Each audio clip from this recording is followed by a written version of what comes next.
If you go to 538, Wisconsin is now +3 Democrat. In fact, as of recording, Wisconsin is the bluest of all 7 swing states. It has a 64% chance of going to Harris. That's nearly 2 out of 3. So Harris, in my book, is taking Wisconsin. Wisconsin goes to the Democrats. I also project the Democrats taking Michigan because, once again, if you look at 538, Michigan is D plus 2.2. Then when you look at Michigan's trajectory ever since Kamala Harris took over Biden in late July, there was not a single day where Harris was behind in Michigan. Despite many recent Republican-leaning polls flooding the results, Harris is still ahead nonetheless. So I'm confident that Michigan will also go to Kamala Harris. Pennsylvania, on the other hand, is a key state, but also a very tough one to call, so we're going to come back to it at last. Let's first move on to the Sun Belt, and Nevada, I would say, is also squarely in the pocket of Harris. I know it sounds like Democrats are too much favored in this projection, but look, even at the worst performing year in recent elections for the Democrats, which is 2016, Hillary Clinton still beat Donald Trump by over 2% in Nevada. Ever since George W. Bush in 2004, in no election has Nevada not gone to the Democrats, and I don't see any reason for Harris not to take Nevada.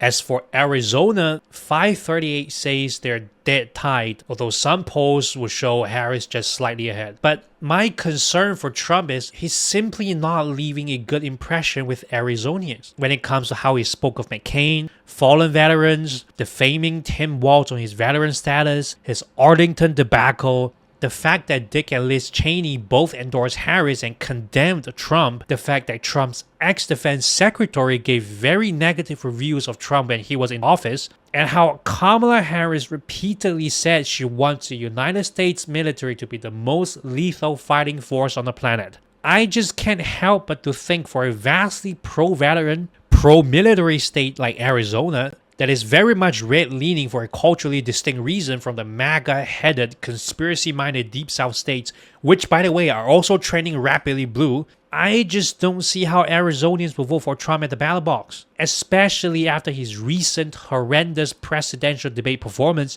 just a few days ago. In all honesty, I have no choice but to surrender Arizona to Kamala Harris like I did Nevada. For Georgia and North Carolina, I think it's simpler to just explain them as a pair, so I'm just gonna speak of them together for the most part. I think Harris is going to take at least one of the 2 states because out of 4 different possible outcomes, Harris takes Georgia but not North Carolina, Harris takes North Carolina but not Georgia, Harris takes both states, and Harris taking none. That's 3 out of 4 possible outcomes showing Harris taking at least one of the 2 states. Given how we know both states are fluctuating tightly around the 50% mark for both candidates, I think it's not far-fetched to say there's about a 75% chance, given our combinatoric computation, that Harris would take at minimum 16 electoral votes here. But if you were to be specifically looking at the growing dissent towards voter suppression in Georgia, and the fact that Donald Trump is basically not spending any money campaigning in North Carolina,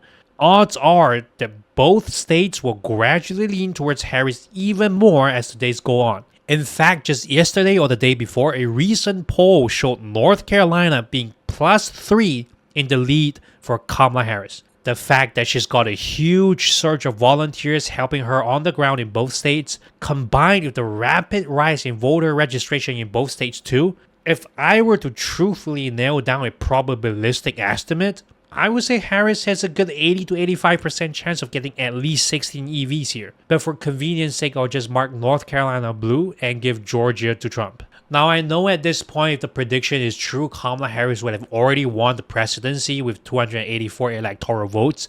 But let's not get ahead of ourselves. Let's come back to Pennsylvania. Taking a look at 538, we find that Pennsylvania is actually about as Democrat-leaning as Nevada. If you click on the actual polls, the 3-star pollsters, which are YouGov and Emerson College, both show a tie.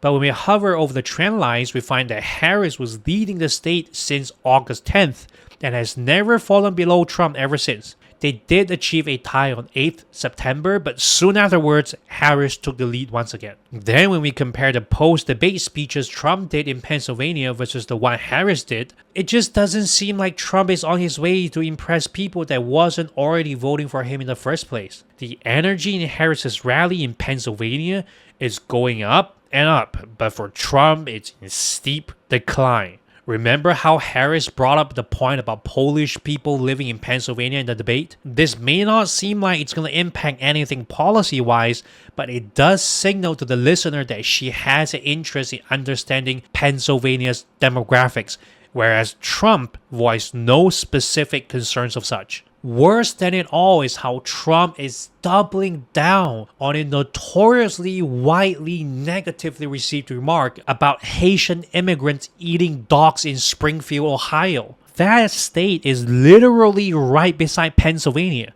where school boards had to perform emergency evacuations and shutdowns due to bomb threats spurred on by Trump's and J.D. Vance's relentless reassertion of an unproven conspiracy that was actively fact-checked and denied live on air during the debate where more than 60 million people tuned in, where viral TikToks are spreading like wildfire all over the internet of the reaction of disbelief and dismay to that specific moment in the debate as it happened. These all having to take place and is still taking place despite the fact that a recent actual shooting just took place in yet another swing state, Georgia, which I was kind enough to give it to Trump regardless. I just can't find enough reason or empathy to declare yet another win for Trump in Pennsylvania. I know many of you would disagree with me on this, but I have no choice but to give Pennsylvania to Kamala Harris. Look, in fact, if I were to be brutally honest with respect to actual numbers of recent polls,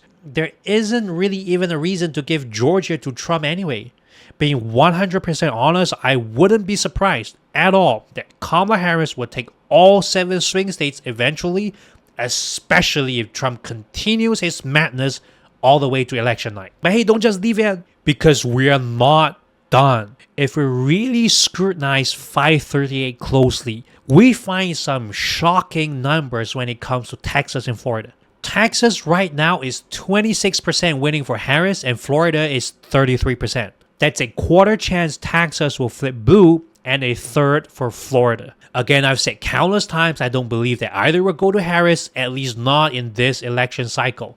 But purely out of mathematical consideration, the probability of at least one of those 2 states going to Harris is almost exactly 50%, which means in a Democrat favorite scenario, we are 1 coin flip away from flipping either Texas or Florida blue. And in a landslide scenario, she can very well be pocketing both Texas and Florida.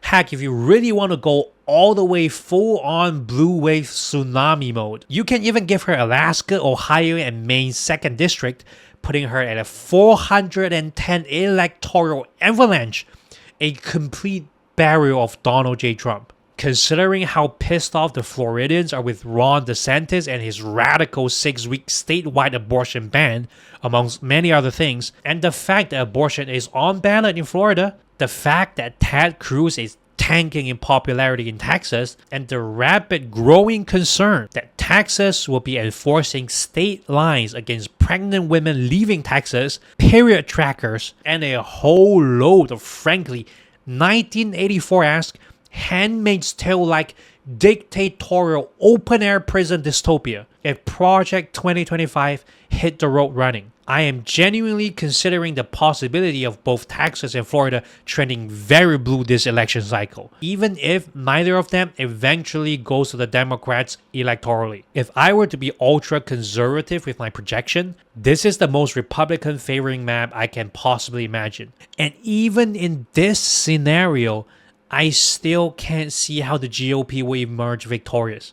On the other hand, if I were to be equally favoring to the Democrats, it will be a landslide of all 7 swing states plus Florida, netting Kamala Harris a whopping 349 electoral votes, a total rejection of Donald Trump. Now take note, no matter how excited you feel over what you see on your screen, all of these are just projections based off of polling data, events, and news. These are not replacements for actually going out there to vote. Just last night in Pennsylvania, lawmakers have decided to dump away any and all mail-in ballots if they have the wrong date written on the envelope. In deep South states and other states as well, they're cutting voter registrations without informing the voters, and a whole slew of other voter suppression operations on the ground as we speak. It doesn't matter how much you think a party is going to win. It doesn't matter how much the polls come out in your favor. It is not over until all votes are in and counted. Do not celebrate early. Do not get complacent unless you want to witness another 2016. Go out there and vote no matter what gets in your way. Thank you for watching. Stay subscribed for the next video, and God bless America.